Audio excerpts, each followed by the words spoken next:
Good morning and welcome to the third in the 2019 series, turn on the volume, of geospatial webinars presented by Spatial Innovision Limited. Today's topic is on drones in agriculture, particularly focusing on remote crop analysis. Drones are the new tools for the modernization of agriculture for increased profitability. And we at Spatial, we are doing this in association with our upstream partners, the Parrot Group, who are providing technologies from Parrot, senseFly, MikaSense, and Pix4D to make all of this possible. My name is Douglas Nelson. I'm the Vice President of Business Research and Development at Spatial Innovision Limited. Let's begin. Today's agenda is threefold. We're going to start by looking at the modernization of agriculture data collection and analysis for more insightful and actionable information. After that, we'll have a look at a particular drone solution for agriculture called the Parrot BlueGrass, which is a multi-purpose quadcopter for agriculture. And we'll also look at the ag workflow for the Parrot BlueGrass because it's a unique UAS, so it has a unique workflow. And then finally, we will spend some time looking at remotely sensed multispectral reflective indexes, which is the holy grail to providing information to farmers, agronomists, and researchers to modernize agriculture. Now, everything begins with a need. Farmers have a need. They want to inspect their fields, fencing, facilities. They want to do scouting and be able to view this in real time to detect activities of interest. They want to be able to rapidly map hundreds of acres of land. They want to be able to acquire high resolution color imagery, giving a bird's eye view of their enterprise. They want to be able to determine the slope characteristics of their land so that this can inform proper design of drainage systems. They want to be able to identify and navigate to areas of interest in their fields.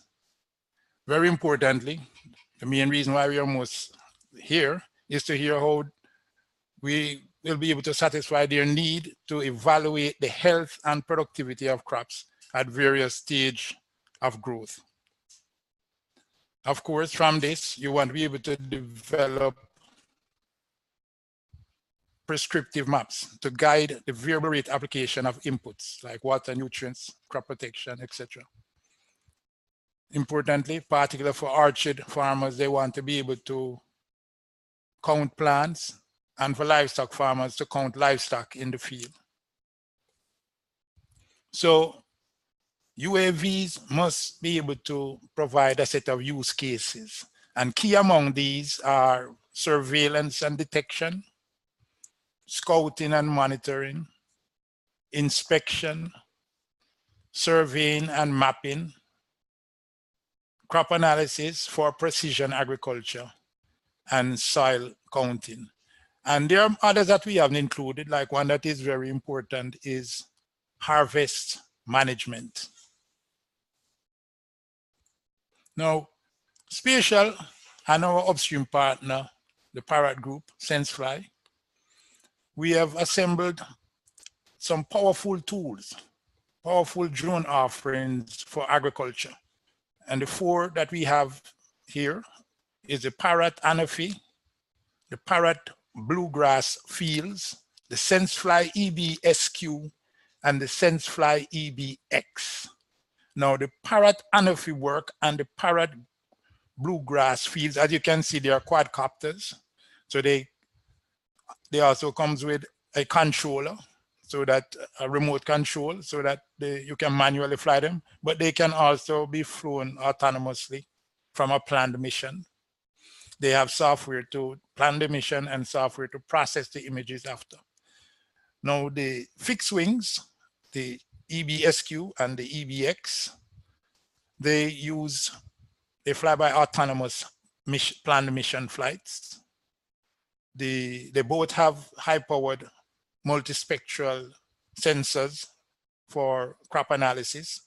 Oh, by the way, the Parrot BlueGrass also has multispectral sensor as well as a high-resolution RGB camera. And we're going back to the senseFly eBee and eBee, they have powerful flight planning and control application as well as image processing applications after the images have been collected. So the Anophy is for inspection, surveillance, scouting, and mapping. The BlueGrass is for scouting, mapping, and crop analysis. And the senseFly fixed wings are for mapping and crop analysis. Let's dig a little deeper into one of these. We're going to look at the Parrot BlueGrass Fields. Now, this is a comprehensive end-to-end agricultural drone solution to provide insights to boost quality and maximize yields. It spans the entire crop analysis workflow, from the planning of the mapping flights to the generation of the NDVI maps in real time, to the semi-automated scouting missions that returning to points of interest that would have been identified in your NDVI maps, and the in-depth crop analysis and the desktop are in the cloud. So it's robust, has good flight time, extra batteries, can cover 65 hectares in a single flight, two multispectral sensors, two integrated sensors, the multispectral and the RGB, as well as the powerful software for in-field, as well as the desktop or the cloud version of the image processing. Now, this is such a unique drone solution that it has a unique workflow. As you can see, we have 7 steps of the workflow, from the initial flight preparation to the actual flight where you do the real-time mapping, to the problem identification, which begins while the plane, sorry, the UAV is still airborne. Then you can go and do a second flight, which is an aerial scouting, where you're now returning to points in the field that you have particular interest to take a closer look at. Then you would go there on the ground and look at the points of interest, the crops, the soil. You might take samples. And then all of that is done with the in-field application. After that, you would then move on to step 6 and 7, which is the in-depth analysis and workflow integration, which is supported by the Pix4D fields. So the first one is the Parrot Fields, and the second application is the Pix4D fields. Let's take a closer look at the sensors that are on this BlueGrass. You have 2 integrated sensors. You have the multispectral, which offers spectral data collection in the red, green, red edge, and near infrared bands. And it also has a powerful 16 megapixel RGB camera. It has internal storage to store the images and ports to connect to your device. On the other hand, we have the front camera, which is a 14 megapixel camera that can shoot full high definition video 1080p. And you can use it for monitoring infrastructure, crops, lives. Now, quickly returning to the multispectral camera. The concept of the multispectral imagery data collection device is that the sun, which illuminates everything and provides energy that the plants use through a process called photosynthesis to create food and growth. These plants reflect the sun and all the radiation coming from the sun in varying degrees. So you have this device to collect that reflectance. You also have another device that is associated with this multispectral that is used to calibrate the sunlight. So you kind of get a normal brightness throughout the data collection period and across your image, because it calibrates the periods of relative darkness or lightness. So we have talked about the craft, the sensors. Let's talk a little bit about the applications. The first one we want to speak about is the Parrot Fields. This is the in-field application, the Parrot Field, which is a mobile app. As you can see from this display, it not only allows you to plan your automatic flight or to fly manually if you choose to, but it can generate the NDVI maps while you're in flight. As you can see here, the flight is not even completed, but still, as you see, it is assembling the NDVI map. And of course, you can be comparing your map while in flight. You can compare other layers. You can capture photos. You can do annotations, like we have identified some points here that we need to make a closer look at.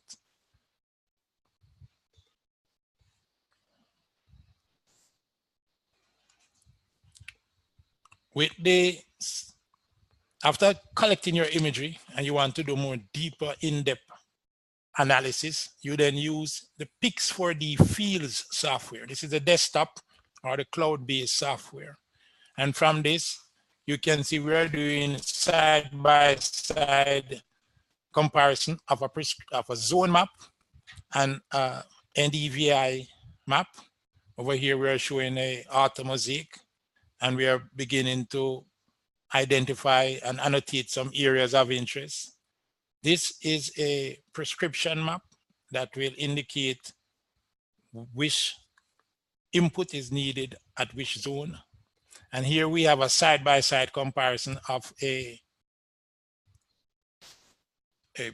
RGB photo and a terrain model. And the terrain model here has a histogram to show you the cross-section of the terrain.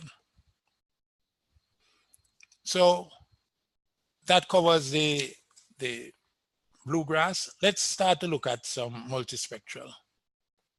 Now, the principles of multispectral mapping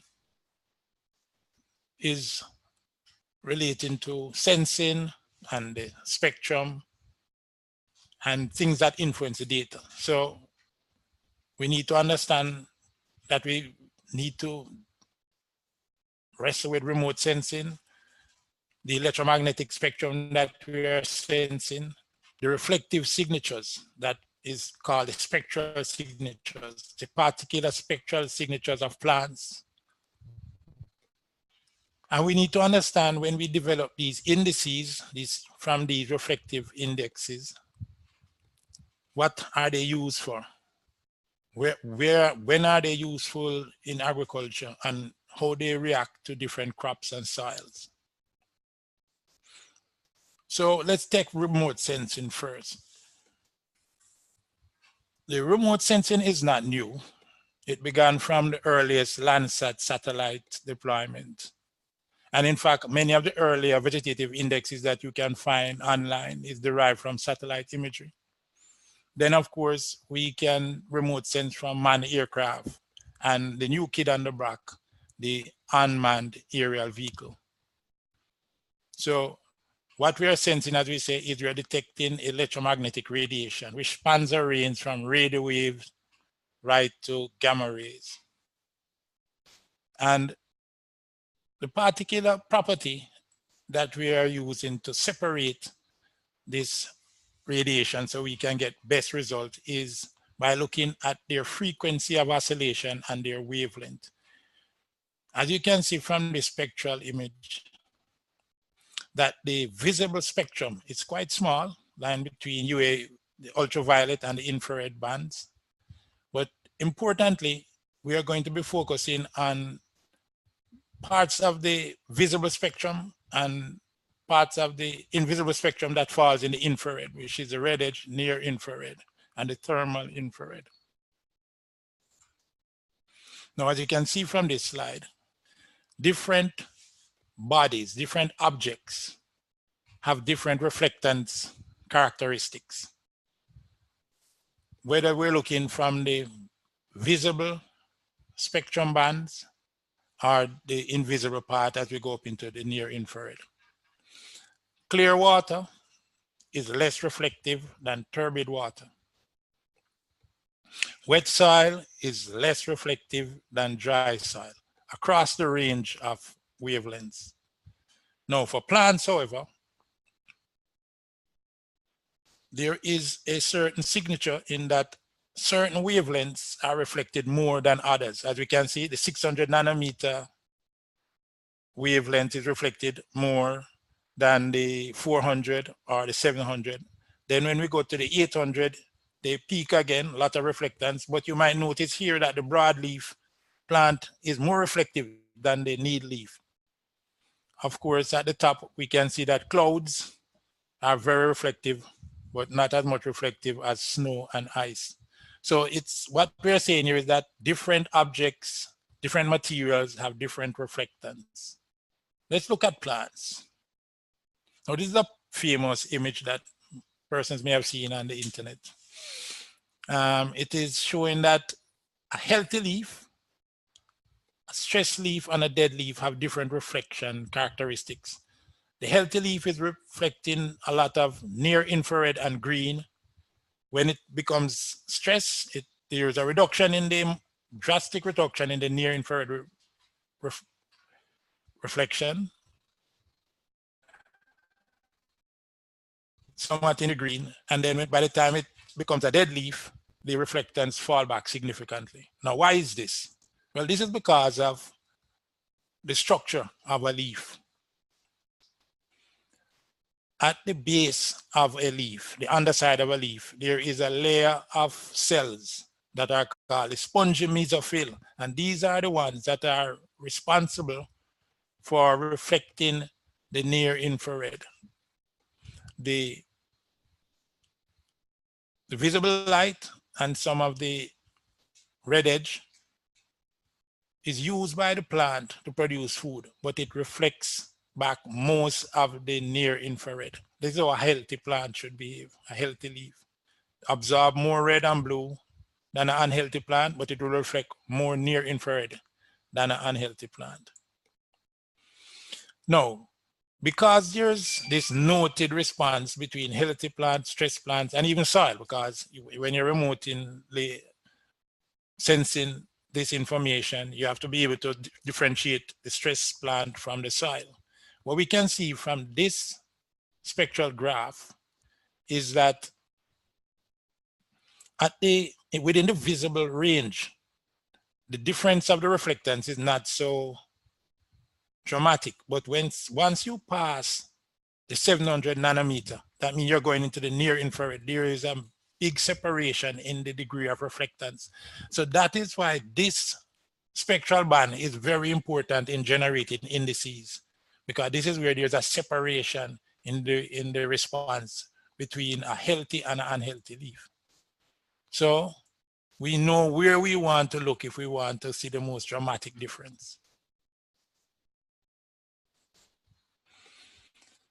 So each of these lens and this multispectral sensor will detect a different spectral band.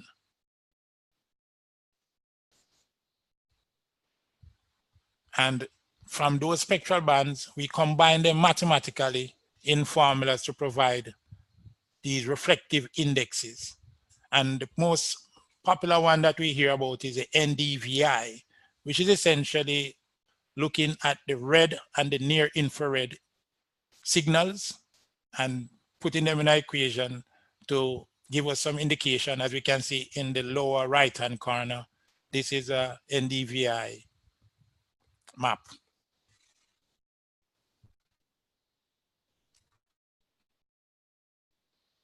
So there are certain factors influencing the data coming from the reflected radiation. The main four is the spatial resolution, spectral resolution, the radiometric correction, and the effects of the sensor. The spatial resolution is basically the size of the pixel, which is determined by the altitude at which you fly, as well as the properties of your sensor. The spectral resolution relates to the number of bands that you have capable to collect, the capability to collect, and whether they are continuous bands or discontinuous bands and their ranges. The radiometric correction, as we say, is important because you need to normalize the radiance throughout your data collection so that you don't confuse lower reflection because it is low light of incidence hitting the objects.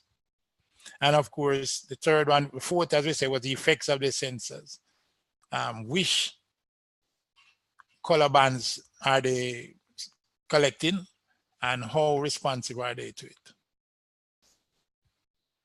So what can we do with these reflective indexes?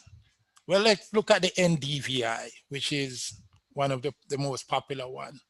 So as we say, there's a simple ratio NDVI, which is just simply the near infrared over the red. But the simple one or the more traditional one that we saw on the previous slide, there's a high correlation between the NDVI and the leaf area index. More leaf, higher your NDVI value. Also with the crop stage, as well as we know what to get from soil when we're using NDVI. Typically it's low, between 0 and 0.3. And the application for NDVI is for evaluating plant stand, the gauging canopy development, to help with replant decisions, and to understand yield. Now, another popular index is based on the red edge band. Remember the one previous was based on the red band. Now, red edge is very dynamic because of where it is within the spectrum band and how the plants respond to it in different ways depending on their health. So it is highly correlated with chlorophyll as well as nitrogen. And it's mainly used to evaluate chlorophyll or to create nitrogen or sulfur prescriptive maps, as well as to monitoring senescence or when the plants are dying. Then there is a thermal data. Now this index is good for understanding the transpiration and which is very important for a leaf. It is also heavily related to the weather condition, the cloudiness or windiness. And as you can see from the imagery, the fully irrigated field is blue in color. And it's the 40% stress in terms of water content, it becomes yellow in color. And it is mainly used for irrigation management, soil moisture detection, as well as to the placement of moisture probes. Now, remember we said that there were 4 spectral band cameras on this multispectral sensor. You can combine them to provide produce what is called the false color RGB. And this we can use for simple viewing or for scouting. So having spoken a little bit about the spectral imaging, let's see how we bring spectral imaging and our UAV into our ag workflow. So if you have a farm management system, you would probably have maybe boundary, the definitions of your fields. So you can import that into your flight planning software. And when you have developed your flight plan, determine what ground resolution you want based on whether you're going to be flying high to cover a lot or flying low to get great resolution, level of overlap between the flight runs, work out the landing zone, then you will fly your mission and collect your imagery. Then you would process it whether locally or in the cloud, and then you would create your index maps and your application maps. So this is the ag workflow that is made possible by UAV and indices. So let's take a quick look at some of the results that we would see on screen. So this would be typically your farm management information system exporting the outline. This is where you would be importing it into your flight planning application and working out your area, making all of your flight plans. After you have done the import and you have determined the characteristics of the area and the flight data, the altitude, you would then upload this flight plan to your drone. And then after the flight is complete, apart from processing locally, you can import it into your desktop software, or you can send it into the cloud to be processed by the cloud-based software. Of course, apart from the Parrot Fields, the Pix4D Fields, there is Pix4D Mapper, which is a more broad spectrum processing application. As you can see from the template manager, there are many different templates of processing you can do here. And this is a screenshot of this powerful Pix4D Mapper app, showing all kinds of properties relating to reflectance, region, index maps, etc. So when do we use the indices? Under what condition do we use them? What are they good for? Well, let's have a look. We're going to take a look at the 4 that we looked at previously: the NDVI, the GNDVI, the NDRE, which is the red edge, and the OSAVI, which is the optimized soil vegetation index.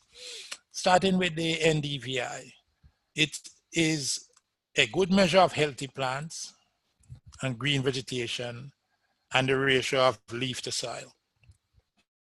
It is very robust over a wide range of conditions, and it's good at early growth estimation. The disadvantage, though, is that it saturates in dense vegetation conditions when there is a high leaf area index. So it is not ideal for nitrogen analysis. The green normalized vegetation index is used to measure the green spectrum from 450 to 970 instead of the red spectrum. It has a high sensitivity to chlorophyll, so it is good in that respect. The red edge NDRE is useful, a very handy index for detecting senescence and because of its sensitivity to chlorophyll. And as you know, when a plant dies, a leaf dies, it loses its chlorophyll. The OSAVI, it takes the visible soil into consideration. Because remember, your soil can throw off the reflection. Is it that your leaf is dying, or is it soil that you're looking at? So the advantage is that it is best for areas of sparse vegetation where soil is visible. So it is very good for early growth estimation. The downside is that you have to be able to determine a correcting factor to put into the formula based on your soil type.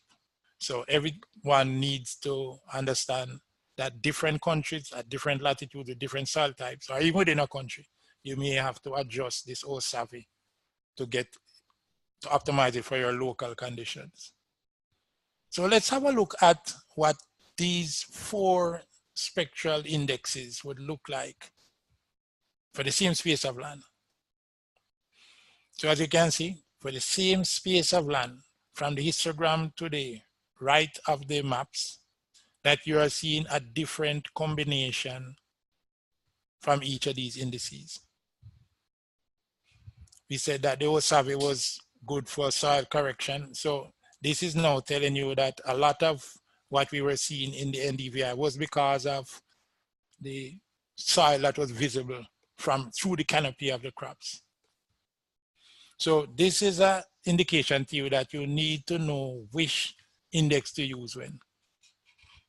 So we go through the process.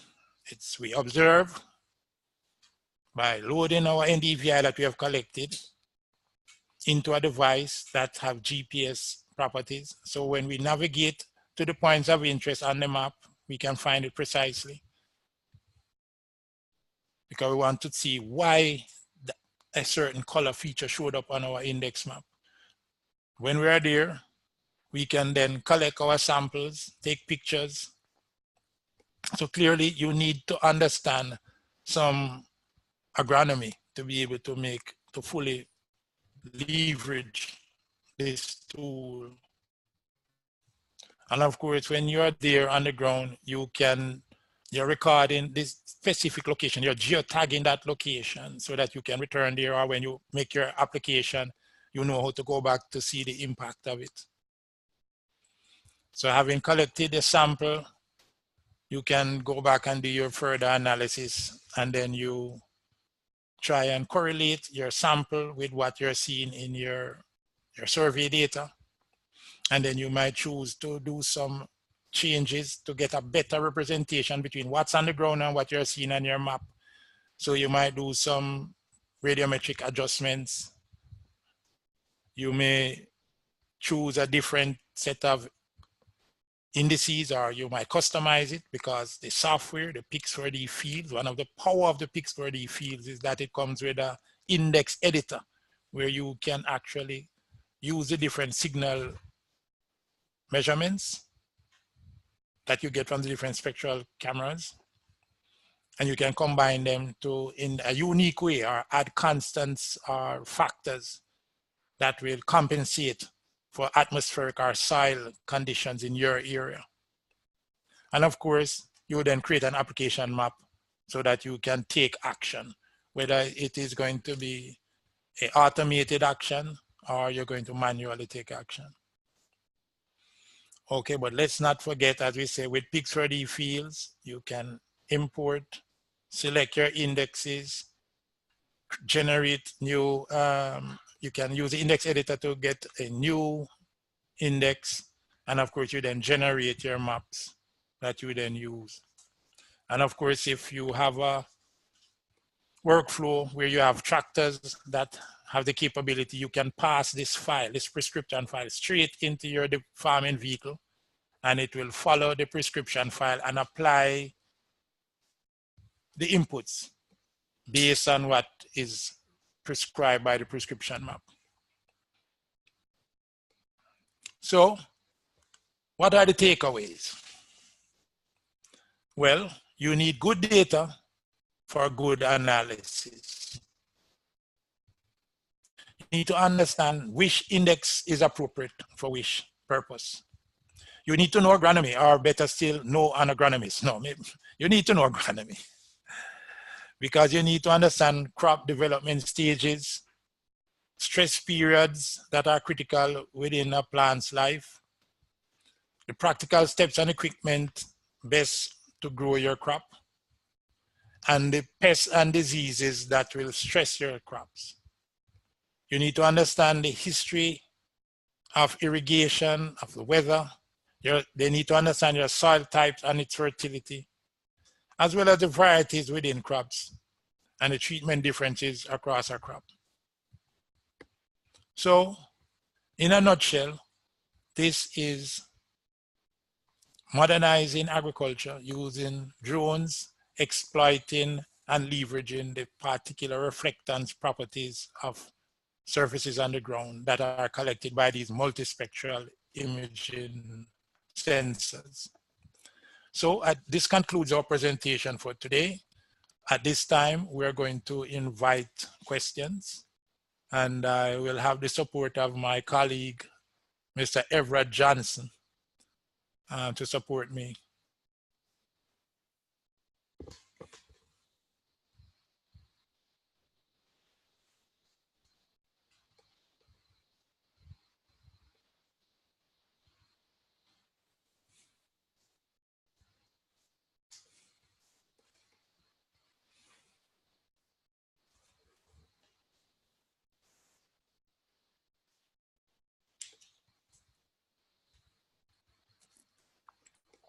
While I wait on questions or Everett to join, I just want to go over a little point that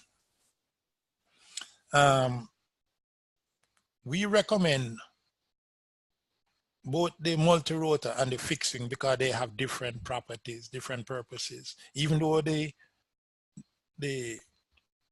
bluegrass fields that we looked at can do both scouting as well as crop mapping, but there are differences that are advantages provided by the fixed-wing. The fixed-wings can fly for much longer, typically twice as long as a quadcopter, sometimes more depending on the battery option.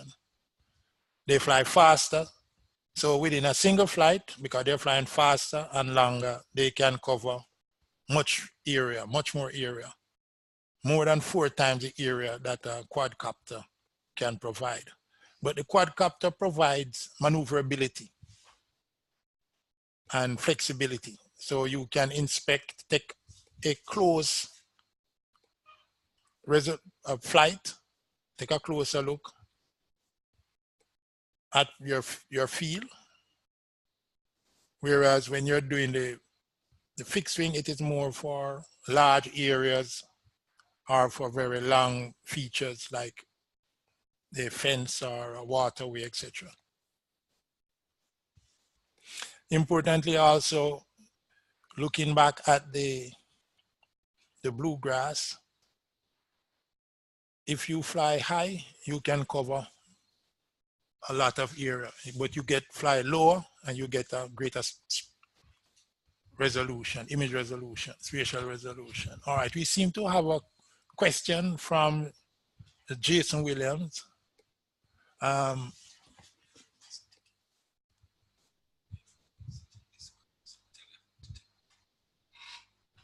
Yes, yes, Everard will join me on this one.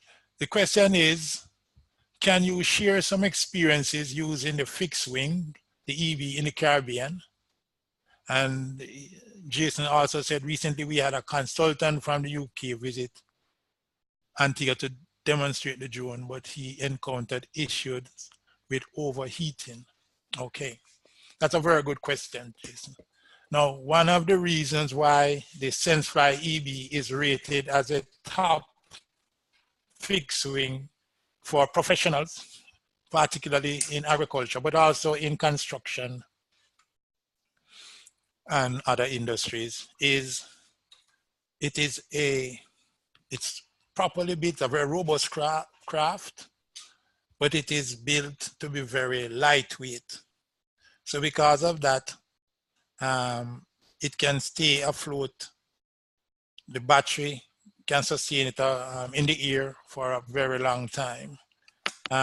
What we have found with most of these crafts though is that when you're preparing to flight and you're setting up your flight plan and working out your landing zone, etc., it's important not to keep the craft in the sun, directly exposed to sunlight, because it can heat up. But we haven't had a lot of problems with our craft while it is flying. It never overheats while it is flying. But before you fly, if you have it on the ground and you're taking a lot of time to clear your landing zone and work out your direction of your wind to know when you're going to launch and land and work out your flight path, then the sun itself can heat up your craft. And these crafts are very sensitive. And if your temperature is outside of the range, they will not allow you to take off. There is Douglas? Yes, I'm hearing my colleague voice. Okay, I will just help you in answering that question also. Just add to your information.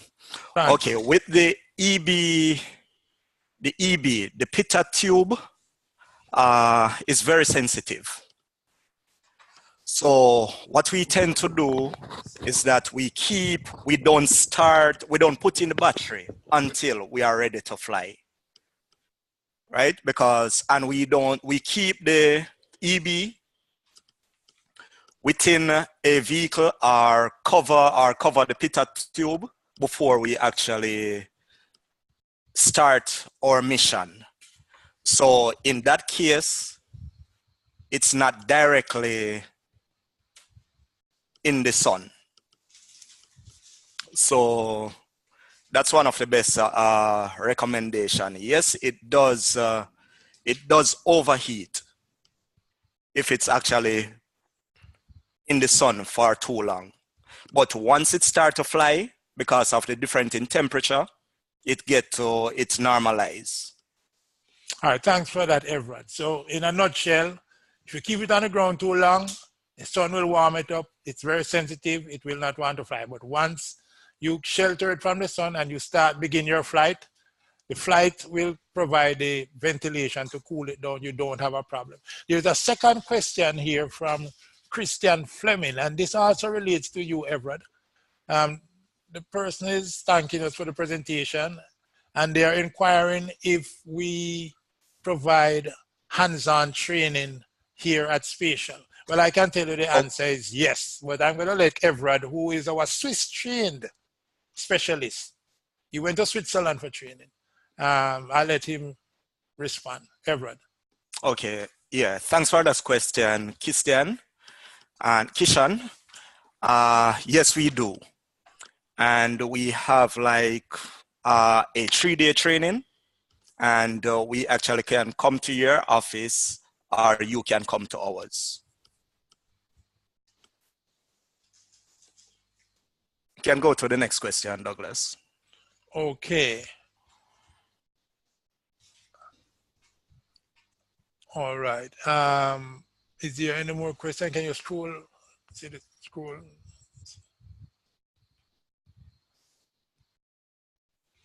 Okay. Yes, there's another question. Is there a UAV package inclusive of training and desktop processing software and UAV? If there's a package, can you comment on the extent of them?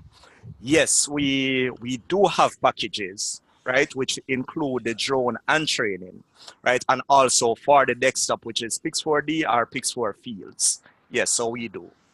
So if I can summarize again, we sell these things in bundles. We're not just going to sell you the UAV without the software.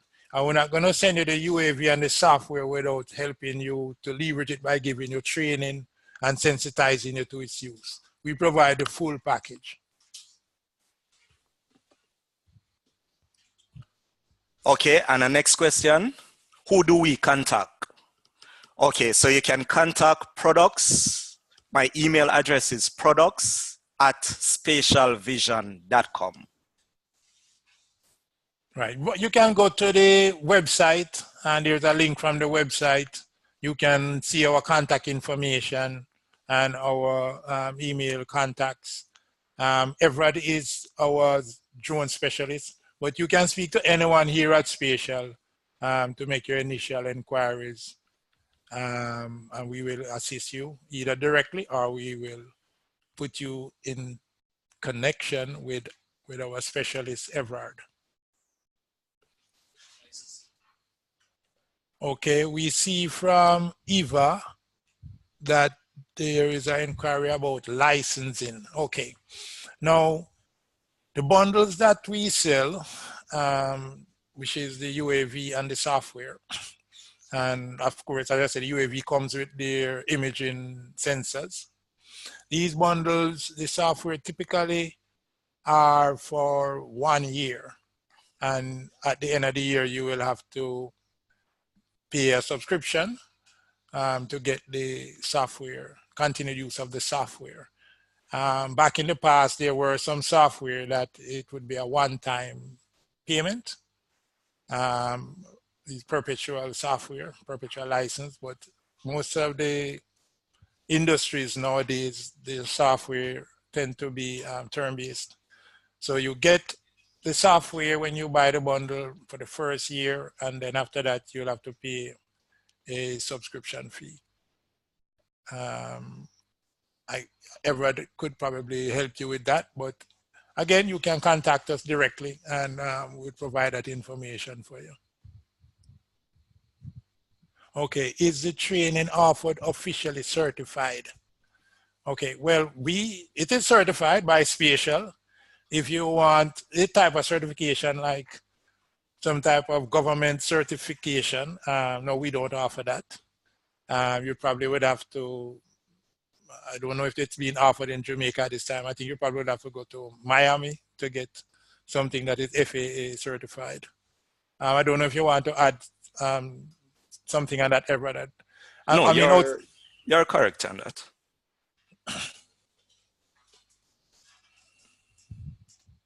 Okay, the next question is from Kalma Ramarak. Don't know if I miss it, but is ground control required in any way for any of the operations? Okay, with these drones, it comes with RTK capability, which basically you're going to get all the information in real time. The correction information. In real time. So in that case, you don't necessarily need ground controls, right? So, but I mean, just to basically to ensure that you have the same height on ground, and it's actually comparing with what you are getting from the photos, you can always input ground control, but it's not really necessary. And if I can just add, the surveying class of UAS, unmanned aerial system, which is the craft, the sensor, and the software. Those are the ones, when you're surveying, like surveying and construction, there is a need for a higher precision than in agriculture. Yes, if you're doing generating output to go into a tractor that is going to plow or harvest, there is need for precision. But typically for agricultural purposes, if you're not going to connect the output and put it into your machinery, there is not such a high need for that survey grade accuracy in terms of your coordinate position when you're doing agriculture as there is for surveying and construction. So for surveying and construction, yes, we might tell you that you're going to be using an EBX, but the sensor would be different. It would not be a sensor related to collecting multispectral imaging and stuff like that. And based on the sensor that you get, that is when you now need there needs to be a high correlation of corrections for that data set than you would need for agriculture. But yes, you can use ground control, but there is no need based on the capabilities of our surveying crafts. We have another question from Omaria. I hope I'm not mispronouncing the name too badly. Avila Rostant. Could we have a copy of the presentation? Yes, we can arrange for a copy of the presentation. We have a YouTube channel, and it's going to be published through the YouTube channel in terms of the actual physical notes. I will look into that. I will be advised by the persons at hand, but I believe the answer is yes, that is customarily done. You can get both the access to the YouTube channel, so you can see the presentation and hear the audio, as well as we should be able to send you the slides.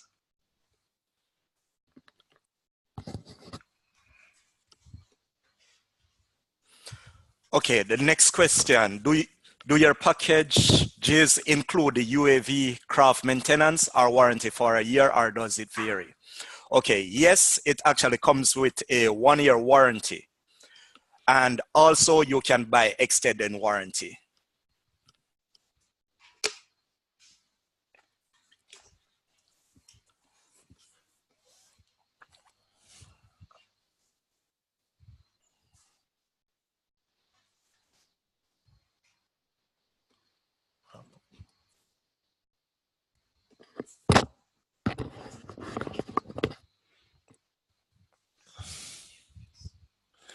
Yes, so while we wait, because we still have a little time, Everard, I was just explaining that with a craft like the bluegrass, if you fly it high, it is to map.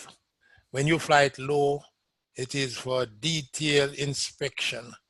So in the first part of the workflow, when you would have flown high to do the mapping, and then you would have produced your index maps, you would have identified areas of interest, then you do a second semi-automated flight at a lower altitude. At that low altitude, you get a very good resolution, so you can detect issues relating to your leaves and your fruits, or your blossoms, or your stems.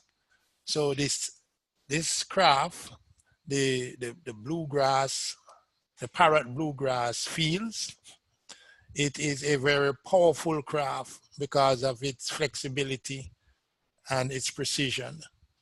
It is both for scouting as well as for mapping.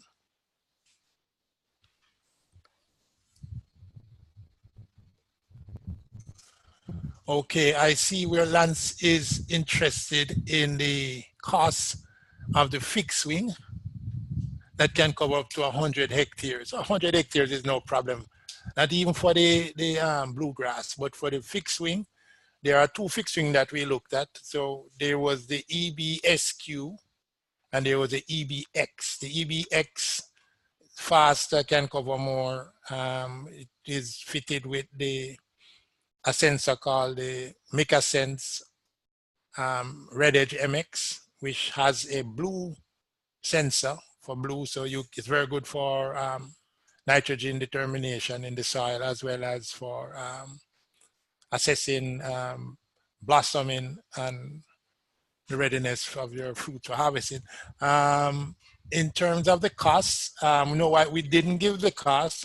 We can provide the cost for you anytime you're ready, Lance. However, if you even go online to the Parrot website or the senseFly website, the prices that you see online would be the FOB prices. So whichever country you're in the Caribbean that we service, we would have to add to that shipping and custom clearance. But yes, the prices, I can give you a rough ballpark figure.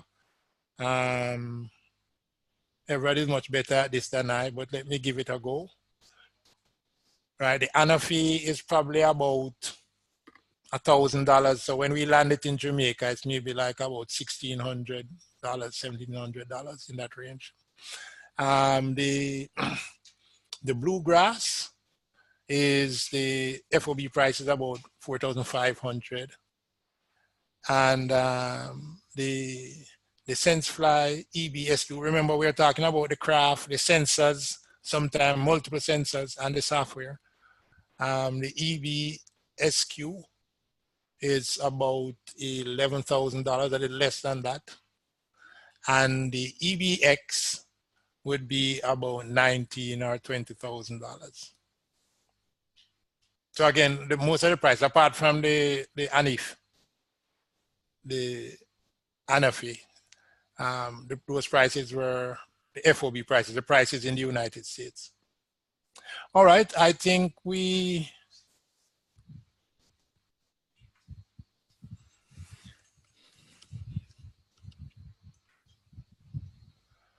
right, so again, we know that there is a strong desire to understand how these platforms can help in